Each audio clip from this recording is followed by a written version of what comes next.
Straight of Hormuz में अमेरिकी हमलों में भारतीयों की मौत के बाद से देश भर में एक ही सवाल पूछा जा रहा था, वो ये कि अमेरिका हमारे लोगों को मार रहा है और पीएम मोदी खामोश है।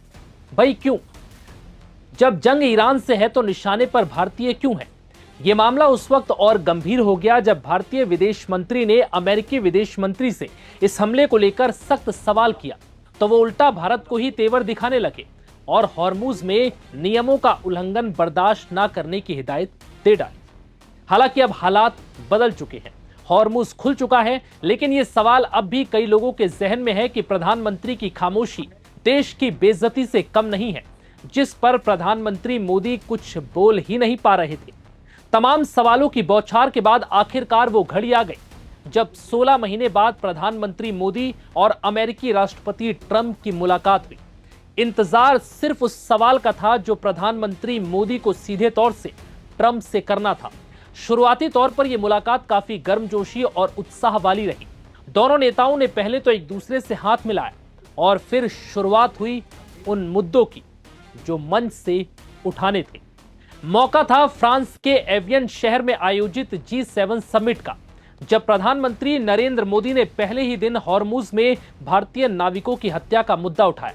हालांकि प्रधानमंत्री मोदी ने सीधे तौर पर ट्रंप और अमेरिका का नाम तो नहीं लिया, लेकिन इशारों इशारों में उन्हें यह संदेश दे दिया कि नाविकों की सुरक्षा हर देश की जिम्मेदारी है। आउटरीच सेशन में पीएम मोदी ने कहा कि कई भारतीय नागरिकों ने अपनी जान गंवाई है। वैश्विक समुद्री व्यापार के जरिए देशों को जोड़ने वाले नाविकों की सुरक्षा सबकी जिम्मेदारी है। जब पीएम मोदी ये बात कह रहे थे तो अमेरिकी राष्ट्रपति उनके बगल में ही बैठे थे। प्रधानमंत्री मोदी ने कहा कि इस संघर्ष से मिडिल ईस्ट में हमारे मित्र देशों को जानमाल का नुकसान झेलना पड़ा है। हॉर्मुज स्ट्रेट में मैरीटाइम ट्रेड में आई बाधा के कारण पूरे विश्व की अर्थव्यवस्था को नुकसान पहुंचा। भारत के कई नागरिकों को जान गंवानी पड़ी। ग्लोबल मैरीटाइम ट्रेड के माध्यम से सभी देशों को आपस में जोड़ने वाले नाविकों की सुरक्षा हमारा दायित्व है। हमें यह सुनिश्चित करना होगा कि समुद्री मार्ग सुरक्षित रहे और नाविक बिना भय के अपना काम कर सके।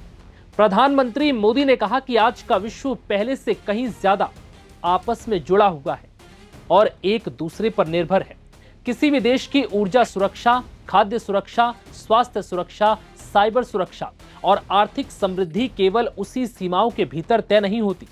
मोबिलिटी, डेटा, कैपिटल, टेक्नोलॉजी, ये सभी हमें आपस में जोड़ते हैं। ऐसे समय में पार्टनरशिप का महत्व स्वाभाविक रूप से बढ़ जाता है, लेकिन साझेदारियां तभी सफल होती हैं जब उनके केंद्र में विश्वास हो। आज सबसे महत्वपूर्ण स्ट्रेटेजिक एसेट कोई खनिज, तकनीक या बाजार नहीं, बल्कि आपसी विश्वास है। उन्होंने कहा कि विश्वास की तकनीक और सप्लाई चेन को हथियार के रूप में नहीं, ग्लोबल गुड के लिए इस्तेमाल किया जाएगा। विश्वास है कि विकास के अवसर कुछ देशों तक सीमित नहीं रहेंगे। विश्वास है कि वैश्विक संस्थान सभी देशों की आकांक्षाओं को पूरा करने में सक्षम होंगे। उन्होंने कहा कि भारत ने विश्व को हमेशा एक परिवार के रूप में देखा है। हमारे सभी प्रयास सर्वजन हिताय, सर्वजन सुखाय, यानी सभी का कल्याण और सभी के लिए खुशी के मूल सिद्धांत पर आधारित रहे हैं। बता दें कि बुधवार को शाम को प्रधानमंत्री नरेंद्र मोदी और अमेरिकी राष्ट्रपति ट्रंप के बीच द्विपक्षीय वार्ता होगी। कहा जा रहा है कि इस दौरान ट्रेड डील पर भी चर्चा होगी। बता दें कि भारत G7 के पार्टनर देश के तौर पर 13वीं बार समिट में हिस्सा ले रहा है। ये 7वीं बार है जब प्रधानमंत्री मोदी इस ग्लोबल फोरम में हिस्सा ले रहे हैं। अब जाते जाते ये भी समझ लीजिए कि G7 समिट आखिर है क्या। G7 समिट 7 विकसित देशों का समूह है, जिनमें Canada, France, Germany, Italy, Japan, UK और अमेरिका जैसे देश शामिल हैं, जिसमें तय एजेंडे के तहत हर साल बातचीत होती है। इस साल इस समिट की अध्यक्षता फ्रांस कर रहा है और हर सदस्य देश बारी बारी से इसकी अध्यक्षता करते हैं। अब आप सोच रहे होंगे कि G7 देशों में जब भारत का नाम ही नहीं है तो फिर भारत इसमें शामिल कैसे हुआ।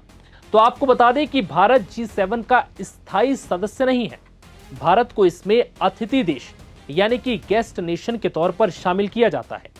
G7 की अध्यक्षता करने वाले देश के पास अपनी बैठक में गैर सदस्य देशों को आमंत्रित करने का अधिकार होता है। G7 देशों के समूह द्वारा हर साल अपने शिखर सम्मेलन में कुछ विशेष उभरती हुई अर्थव्यवस्थाओं को आउटरीच सत्र में आमंत्रित किया जाता है। भारत दुनिया की सबसे तेजी से बढ़ती प्रमुख अर्थव्यवस्थाओं में से एक है, इसलिए वैश्विक मुद्दों पर चर्चा के लिए उसे अक्सर आमंत्रित किया जाता है। फिलहाल इस वीडियो में इतना।